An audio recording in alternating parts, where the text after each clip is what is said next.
Do you ever get any real backlash from that role when you go out? Yeah, I got death threats. People were really upset. So recently I'm on a journey To learn how to play basketball. Who's your favorite player? I'd say LeBron. I've always said I describe myself as relentless. If I set a goal, that's the thing that's happening. LeBron is someone I look up to in that. Welcome back to another show on Score Society. We have a very special guest. Probably seen him on hit shows like Bel-Air. Or may have heard some of his music. Such things as Black Skin Mile, We Float, the man, the myth, the legend, Olly Sholotan. What up? How are Glad you, bro? to be here, man. Thanks for having me. I'm great. You? No, thanks for coming, bro. And yes, I'm great. I'm great. So I want to ask you a question. Tell me what this line means to you. Okay. Survival sometimes comes with sacrifice. So if I remember correctly, and it's funny because I just put out this cover. So there's this movie called The Harder They Fall, and in it, James Samuel, he's the writer director, and he wrote the song in the movie that CeeLo Green sang called Black Skin Mile.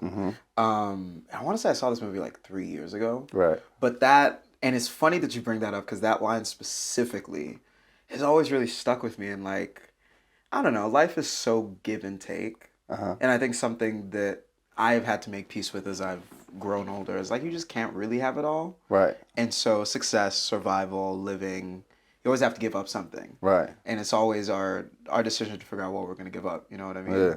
So that, I don't know, that's kind of what that line means to me. Yeah, but yeah. yes, it's from the cover that I just put out, Black Skin Mile. Black Skin Mile, Yeah. yes. I listened to it, and that line sticked out to me specifically. Thank I you. was like, when I see him, I got to ask him. What does that mean? What does it mean to you? Well, I mean, you figure, so like you say, you want everything. You want everything that comes to mind, but sometimes you got to sacrifice to get to the next level, to get to the love you want from others. Like, you know, you might have this ideal, like this person should love me like this, or my life should be like this, and it should be, but not without sacrifice. So, you know, you survive with yourself through the sacrifice. We're similar. We think the same a lot. Absolutely, brother. Yeah, man. So I was looking up, trying to figure out, man, where you from? Yeah. You know, I'm getting Atlanta, I'm getting Houston, all of which is one of my favorite places to go. Houston, specifically Houston.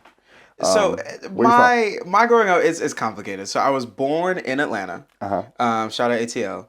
I was born in Atlanta, Gwinnett County. Funny enough, lived there for maybe 6 months, and my family at the time then moved to Nigeria. Right. I grew up in Nigeria, in Lagos, Nigeria, until I was about 10 years old. Then moved to Houston, but Houston, in a way, like, you know, born in Atlanta, but like Houston made me. Like I went to high school in Houston. I went to performing arts high school in Houston. Same one Beyonce did. Funny enough. Yeah. Shout out Beyonce. Shout out Beyonce. And like that was kind of where I became, you know, the artist that in a way I am today. And then moved out to LA in 2015 for college. Dope. And then, you know, I've been here ever since. Dope. So I'm from like everywhere. Right. That's why whenever you're like, where you from? I'm like, so many places. Yeah. So what inspired you to start like music, acting? Is it something that you always wanted to do? Was it your parents was involved? So my parents, they've always loved art. And every Sunday after we get back from church, I've seen every Michael Jackson music video in existence because every Sunday I would get home, sit down, and just like watch them top to bottom. Right. And I was always just so impressed with how he married storytelling and music and you know, all of these things. But I just like, I had an appreciation for it. I was like, this is great, this is beautiful.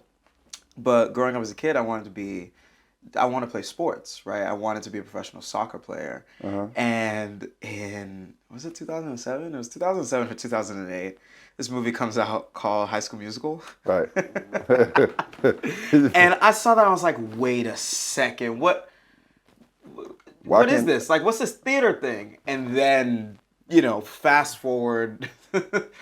That's crazy. Fast forward maybe 10 or so years. In 2019, I shot my first movie called Run, Hide, Fight. That's dope. Wow. Yeah. You never thought of it like that, huh? No, I've never thought about it like that. I really never. That's what you call chasing your dreams. Yeah. Bro. Go on with your heart. Now, I've always said, like, one thing about me, I'm relentless. Right. Like, to a fault sometimes, but when I have a goal, that's just the thing that's going to happen. There's no there's no other answer. Like I'm just gonna achieve I mean, that I thing. think I think that's the only way to go about life. Yeah, I mean, because like you said, like you seen something on TV and then you just went after it. That's the only way to live. Yeah. For me, for any other elite person, elite-minded person, or you want to be elite-minded person, that's the way to go about it.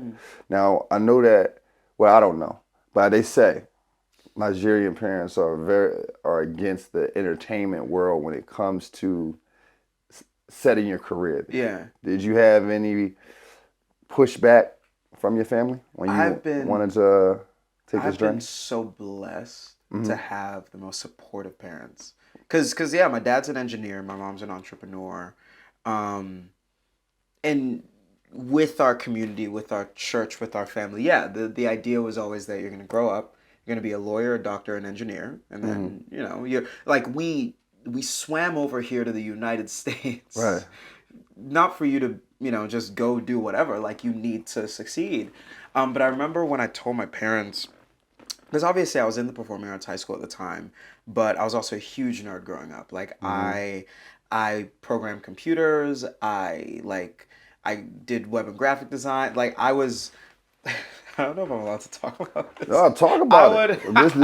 This is not a rated G show. One of my side hustles in high school, I would pirate software. So like like how Microsoft Office would cost like, $700, $800. Right. I would create a crack version and sell it for like $80 a pop. But I would like Not go a bad in hustle though. No, like not But you know nobody what I'm else is saying? doing No it. one else is doing it. Like I grew up a huge nerd, and so I was like, okay, do I go to college for computer science or do I go for musical theater? And I remember when I told my parents, I was like, hey, I want to like pursue entertainment for real, for real. There was a silence in the room. My dad looks at me. He's like, okay, just be the best one. You know what I'm saying? And so that, yeah, I'm really, really blessed to have parents, specifically Nigerian parents, who have always encouraged me to chase this insane dream, right? Because I know that doesn't happen a lot. So Yeah. I feel really lucky. Absolutely. And you came out here to what, UCLA, right? Or Yeah. I went to college over at UCLA from Houston, and I studied musical theater for 4 years. Nice. Got my degree in it, yeah. Nice. So did you now what came first? Was it more music or was it the acting that you pursued first? They kind of both found their way at the same time, right? So I was studying musical theater at UCLA, and I'd always known, okay, my goal is I want to do Broadway. I want to do TV shows. I want to do movies. And music was, again, always something that I loved. I figured that at some point eventually I was going to get into music. Didn't know how, Right. but I knew it was going to happen. And then while I was at UCLA, I took this music industry course that really, so much about this course was about how do you break an artist, right? How do you take an artist from, hey, here they are, they have these songs, how do you get them into the public consciousness? And so much of the emphasis was on like, we're in an era where you don't need a traditional label system, right? Like you can be independent. And I was like, I'm done waiting to meet a writer, to meet a producer, to meet a whatever, and so I just started. Like I remember after that first class, I just started producing. I started writing, I started and even now, like most of my music, I produce all of it. I write all of it. Nice. Apart from, obviously the covers that I do, but and that kind of birthed that. And so I was working. And so for like 2-3 years, I was just kind of, making songs and they were terrible. And then eventually I got to a point where I was like, oh, I like this sound. And so in 2019, right as I was graduating, I put out my first EP called Soulful Gazing. And in that fall, I got my first movie. And that movie went to the Venice International Film Festival. The producers liked my music so much that they played Soulful Gazing like on the red carpet in Italy at our premiere. So they in a weird way kind of happened at the same time. But it's interesting because I always say that I think where you are today is usually a reflection of what you did 9-ish months ago. Right. I've found out that the turnaround time is usually around 9 months. Yeah, I was about to ask that because it sounds like it moved pretty fast. Like you just came up with the idea. Look, I'm gonna start writing, producing myself, and like you said, the beginning is bad. Oh, terrible. I'm pretty sure it was times you probably not pretty sure. There are times a 100%, lot of yeah. people feel like quitting when it's bad. Did you ever feel like that? Oh, so there was this video on YouTube that actually changed my life. And I don't know, I want to say it's called like Why Most Creatives Quit or something like that. But it's this video about how every single creative person has essentially like two bars, right? Like two you know in a video game you have like your stats bars. Yeah. You know what I'm saying? And like two bars in your life, and one is your taste and one's your ability. And all creatives start off with impeccable taste. Right. They have that's why they get into this field, right? Like they know the best music, they know the best music videos, they have the best eye for whatever, and they start trying, but their ability just isn't there yet. Right? Like you know how good music can be, but you can only make music at this level. And so every time you finish something, all you see is the gap between your ability and your taste. Yep. But the thing is, the longer you do it, slowly but surely, your ability bar creeps up. Right. Right? And this video's entire thesis is just like the reason why most creatives quit is because they become so obsessed with the delta between their ability and their taste. And the fact of the matter is, it's just a math equation. If you stick with it long enough, you're gonna get better. Absolutely. And eventually, it's inevitable. They're gonna match up. And so that I think is what has helped me in pretty much every creative endeavor of just keep doing it. Just do it over and over again. Do it more than you know that your competition is doing it, and just do it. Wake up, do it. Before you go to, just keep doing it. Eventually, you're gonna get better. You just will. Absolutely. Yeah. What's easier to find success in, music or being an actor? God, that's an impossible question. Well, because here's the thing, right? So like we was talking, I used to, I was like a junior agent for ICM and all that kind of stuff, right? And I didn't realize how hard it was to be an actor. Like it would be people coming in and and this when I worked for like a boutique agency. I think it was I forget the name of it, but it was a smaller agency where actors and actresses who were new to LA, they'll come in and they'll show us their skill set, right? But they'll be sitting in front of 3 people with a still face and they're trying to act their ass off. It is. I'm like, yo, this is fucking hard. It's crazy to go into an audition room and see 15 heads behind the table. And you're doing a funny scene. It's a comedy scene. But like, it's 3 p.m. They've been watching do this all day. The jokes aren't funny anymore. Right, you know what I'm saying? Yeah. And so you have to go in there. You have to do it. Yeah. And they probably just... Yeah. But you just kind of... So which one's hard? Again, I don't know. Because I think that's what makes acting harder, in my opinion. I'm not... Sure. Because for me, it's like you got to wait for the casting director to accept you, your manager got to like it, your agent got to get involved, and then it gets to the actor. There's so many hands in the pot.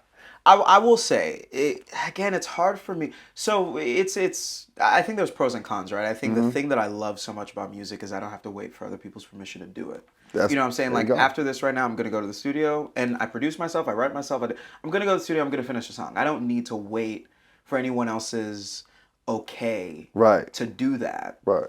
Whereas with, acting, yeah, I need the right project, the right director needs to sell the right thing to the right studio who will give it the right funding. Right. There's a lot of things that have to happen for me to get there. But also with music, right, there's so many. We're in an era where, like, what is it? I think 100,000 songs are uploaded to Spotify every day. Yeah. So then how do you break through that noise? Right. So, there's a give and a take because on one hand also I think that the acting world, once you are in it, there are a lot of protections as far as what kind of contracts you're allowed to sign, what your agent is allowed to do, what a production is allowed to do. Music is such the Wild West. Any label can ask you to sign anything. You know what I mean? Like, think about some of the most successful music acts in history that have come out of it broke. Their music have pulled in millions of dollars. They've come out broke because they signed a bum deal for whatever. So, I don't know. It goes both ways. I couldn't tell you which one's harder. Yeah. What do you find more pleasure in doing? Acting or... Again, that's a tough question. But what I will say is I always find that acting is the best way for me to work through other people's emotions and feelings, whereas music is the best way for me to work through my own emotions and feelings. Gotcha. Because when I'm acting, I'm saying someone else's words. Right. I'm representing someone else's experience on screen. But in music, for the most part, these these are my words, these are my thoughts, these are my experiences. Whether it's my physical experience that I went through or something that I saw a friend go through, Mm-hmm. that. So I couldn't tell you which one's more pleasurable. It depends on the season, depends on the Yeah. year. You know what I'm saying? Like there are parts of my life where I'm like, I have so much I need to get out, and then there are other times where it's like, damn, I really ain't got nothing to say. That's crazy. So you're human. Yeah, exactly. I'm a human being, so I couldn't tell you. Right. Yeah. So now, after graduating UCLA, years later, you are on one of the most iconic shows, iconic remakes Yeah. of shows. I watched it. Love it. I love Thank what you. they did with it. Love your character. So, Thank well, I mean, Yeah. Yeah. you do a good job. Thank you. You do a Yeah. good job. Yeah. On the Bel-Air as Carlton. How did that come about? Yeah, we're going to talk about. That's We're going to funny. talk about no, it. Better. it's funny to have people because that happens with everyone. They go, love your character, love what you did, love what the character represents. I wanted to beat your ass every But single that means you Thursday. did And a I'm great like, job. Fair. I'm like, fair. I'll You take did a it. great job. How'd that come about? It's interesting. It's interesting how much what's for you is for you. Because at the same time, so it came through my agent, right? I got an agent at the end of college. Signed with an agency. That's how I got my first movie. Pandemic happened. Fast forward like 2 years. This audition for Bel-Air comes in, and I remember my first thought was no. Like I don't want to be. I don't really want to. But at the time, I didn't really want to be on a reboot. Bear in mind, Right. I didn't have any real credits at the time, but I was like, because what happened was at the same time I was actually auditioning for this other project. And I was like, between both, I want the other thing. The other thing feels like it's going to be bigger. It feels like it's going to be different. You know what I'm saying? It's going to be so. And I was just like, I'm nothing like Alfonso. I don't think like I can't act like Alfonso. I can't like you know. What Was I'm that saying? the first role? Was Alfonso? Alfonso is real name. Carlton? My fault. Yeah. He So- might always be Carlton. Right? When I No, see I get that, but I was like, yeah. I'm nothing like Alfonso Ribeiro. Like Alfonso Ribeiro is so iconic in this role, and he's so good in this role Absolutely. that I felt like if I stepped in and tried to do a recreation of that, it would be in a way blasphemous, and it wouldn't be good. And so I opened the email, and the email says, "This is nothing like the original Fresh Prince. Give us a new take." Yeah. And I said, "Fuck it." Fuck it. Let me That's do what some makes it shit, cool, right? though. That's what makes that right. shit And I was great. like, fuck it. Let me just go in there. Let me give them a read of this character that's so unlike what happened before. And a month later, it was an audition process of about 4 weeks. A month later, I get the offer. And obviously at that point, I'm like, this is you know what I'm saying? But even then, still, the other project that I was in for, it died. It never came out, right? So it's interesting how I think, man proposes, God disposes. We always want what we want, and we will think we know what's best, but ultimately the universe decides, God decides, fate decides, whatever you believe in. It's like, what's for you is for you. Yeah. And that was the thing that changed my life. No, God definitely guided your steps with this role. Now you said a lot of people get upset with you about that role. Yeah, I ain't gonna lie, man. I was like, man, this dude a hater. I don't know if I'm gonna interview him. Yeah. So do you ever get any like real backlash from that role when you go out? Like, do people really not like you sometimes? So at this point, we're 2 seasons in. Right. We're shooting the 3rd season right now. We're 2 seasons in, and I think at this point, audiences have seen enough of the facets of Carlton that they can sit there and be like, "Yo, I hated you, but I fuck with you now." Right. But in the beginning, I used to have a weekly call with one of our producers, and it wasn't on purpose. Like I didn't know, but he would just call me at the end of the week, and while the show was airing, he's like, "Hey, Ollie, like, how's it going?" We chat for a little bit, cool. And I remember I asked my castmates, I was like, y'all have that weekly call, and they're like, "What are you talking about?" And so I go and talk to the producer about this. He's like, "Ollie, I'm gonna be honest. people are just so mad at you all the time that I just want to check in with you to see. But no, I got death threats. Like I would. No, Really? people were really, really upset Yeah, about they the take it a little character. far. Yeah, but you know, I think that stories like that deserve to be told. Yeah. And characters like that deserve to be seen. Mm-hmm. And so, I don't know. I wear it as a badge of honor. Yeah, as you should. But yeah, people got mad. Yeah, one of the things I was wondering, because they had you playing lacrosse, Yeah. but not basketball. Yeah. In the original one, Carlton wanted to play basketball. Uh-huh. Did you play any basketball growing up, or? This is something that's very heavy on my heart. I'll go for it. So I grew up in Nigeria. Uh-huh. I grew up wanting to be a professional soccer player. Mm-hmm. So I'm an athletic person. When I came to the States, I played every sport under the sun: American football, rugby, badminton, tennis, pickleball. Never touched basketball. I don't know why. Yeah. It just didn't happen. Uh-huh. And so for me to end up on this show that is so basketball heavy, people all the time, they talk to me about, and also like in between takes, you know what I'm saying? Jordan and Jabari. Jabari plays Will, Jordan plays Jazz. You know, they're like shooting hoops like in between takes, and I'm like, you know what I'm saying? Like just brick after brick after brick. So recently I'm on a journey to learn how to play basketball. And I'm not bad. I'm really not. Like I'm not half bad. I'm not good by any means. But the thing is I'm athletic enough that I could fake it. Right. But I'm trying to get nice at this. You know what I'm saying? Well, listen, my camera guy's a trainer, man. Wait, actually? Yeah, he's a trainer. Oh, we're going to talk after this. he's a because we're going to talk after it because I'm trying to get nice with it. Like, I don't need to be LeBron. I don't need to be Steph Curry. I just want to be able to. Because also, that's the thing. I think that there's a kinship in basketball. Absolutely. That, like, the fact that, like, can just pull up to a court with a ball and, like, whether it's a net or whether it even is just a basket that you've set up, and we just play. Yeah. Like there's so much brotherhood that a lot of bonding that happened because of that basketball. And so like there's something about that I just find so beautiful. I'm like, man, I want to be a part of that. Well, you sound like a fan. So I mean, you said Steph Curry, LeBron. Who's your favorite player? I'd say LeBron. LeBron is, and part of it is just, again, you know, I've always said I describe myself as relentless. You know, if I set a goal, that's the thing that's happening, and LeBron is someone I look up to in that. Like, that's what he's been in the league for 20 years. 20 years. That's crazy. Who is in and the he's league still killing it. And he's still overperforming. Yeah. 20 years into a sports career, overperforming, that's crazy. Yeah. I mean, he's definitely a hybrid. He's definitely a one-on-one. Yeah, and that takes a dedication. That takes a fire. Right. And so LeBron, but the funny thing is my team is the Clippers. Right. They're a good team right now. They're a great team. And all, you know what I'm saying? Like, they're doing some big things right now. Yeah, they're doing. I love a good underdog story. You know, so yeah, like they're my. So I am a fan. Like I'm a fan. I love going to games.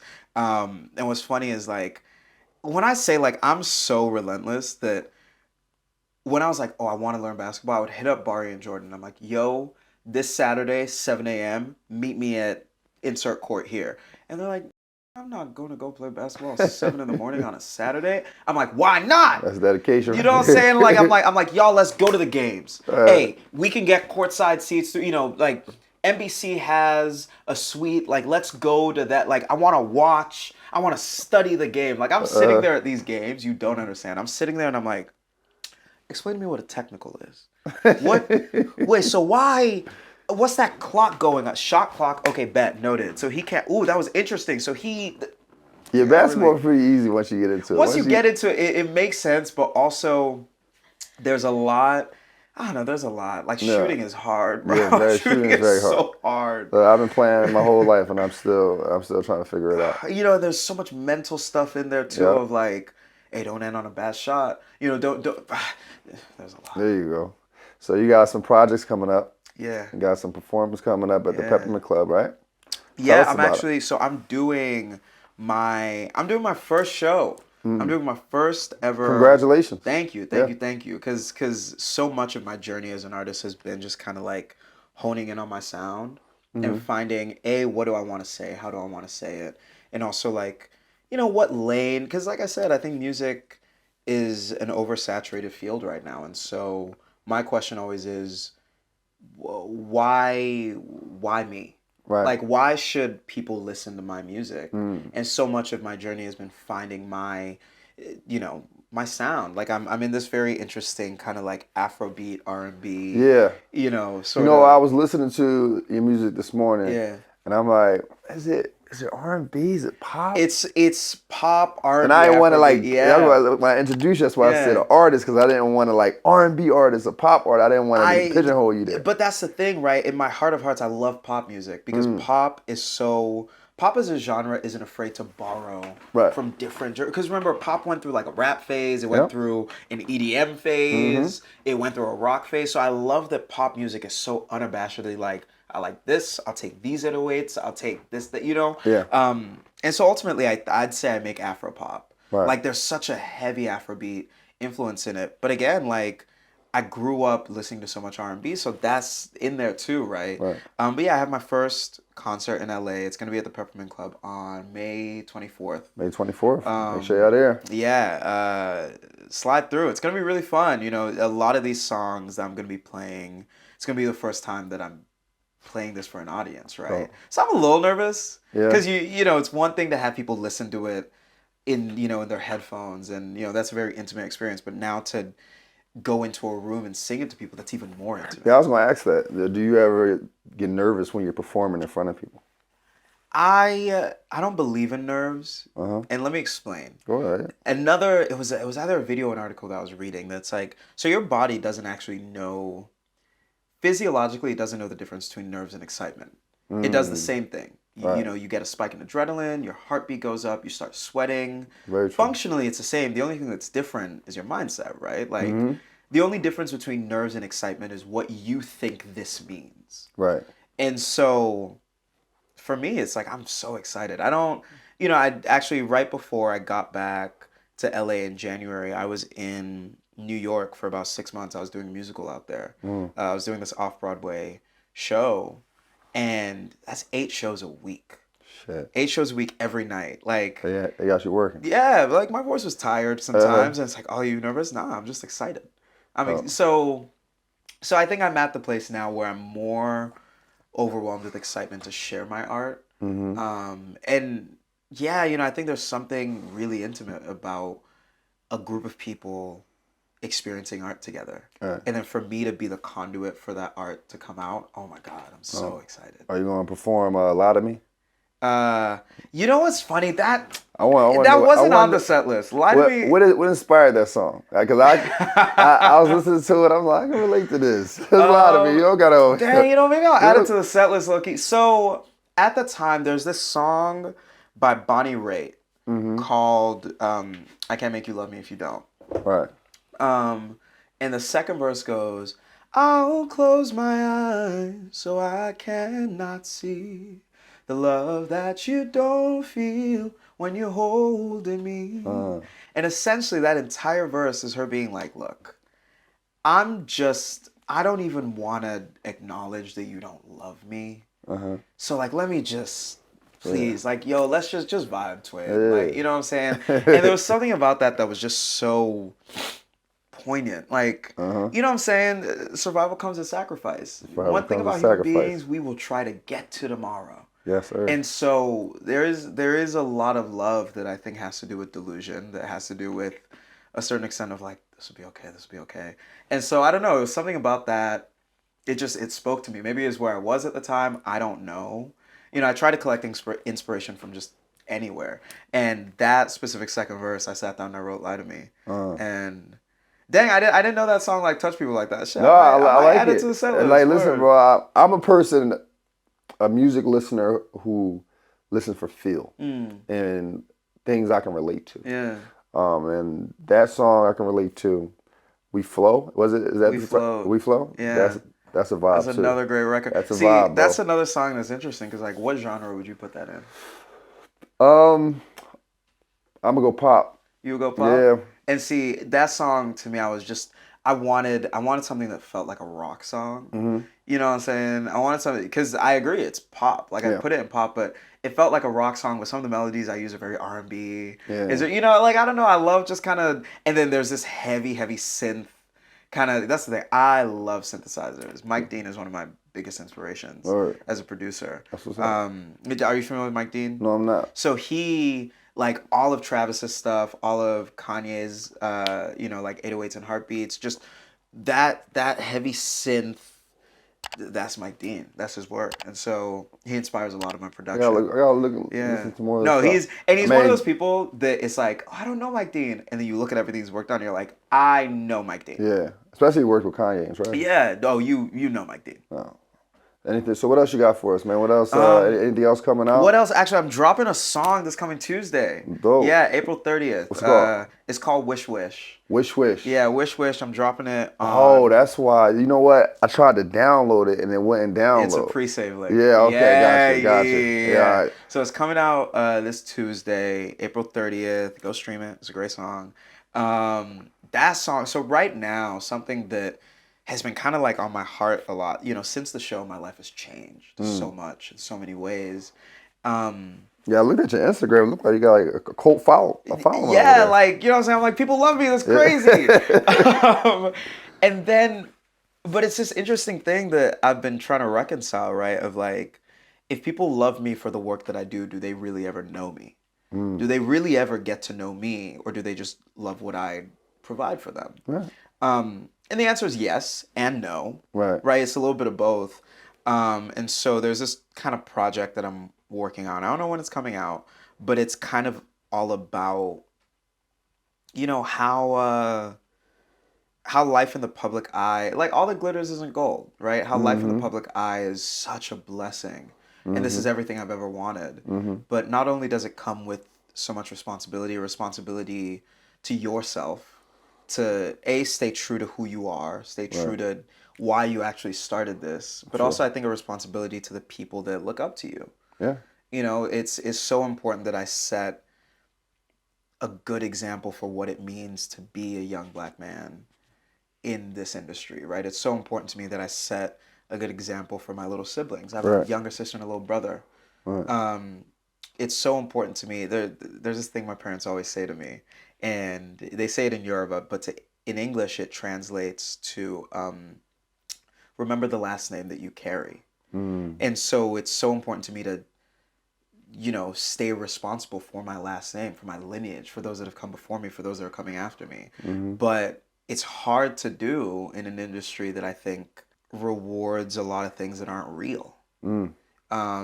So the song Wish Wish, it's sort of about, the song is kind of about how in coming up, as I've come up through this, like any wish that I've wanted, right? Once you get the big thing, once the show is out, you have so many people that are like, whatever you need, I got you. Literally anything. But not everything that everyone has to offer for you is necessarily the best thing for you. Yeah, that's what I hear that goes on in Hollywood. Yeah. And then that's also the thing. Like I said, so much of my journey as an artist has been figuring out what do I want to say, how do I want to say it. And so I'm very excited for this song. I'm very excited for people to, to hear it. And also it's a bop. It's a vibe. You know what I'm saying? It's a good song. Well, I don't doubt it, bro. Like I said, I listen to your music, love it. Look forward to seeing great things from you. Thank you. Obviously, we love your role on Carlton. Thank you. That's right, not Carlton. Bel-Air as Carlton. Yeah. And look forward to seeing you at the Peppermint Club. Word. I'll say, are you going to slide through? Of course. Oh, bet. I'll see you at the anyone Peppermint who Club. shows me love, I'm always show love, bet. bro. I will see you at Peppermint Club on May 24th. I'll see you at Peppermint Club May 24th. Wish Wish, April 30th. April 30th. Bet that. All right. Yeah, that's another show for us. Make sure you guys like, subscribe, and share. Again, let's continue to think elite and together. Welcome to Score Society.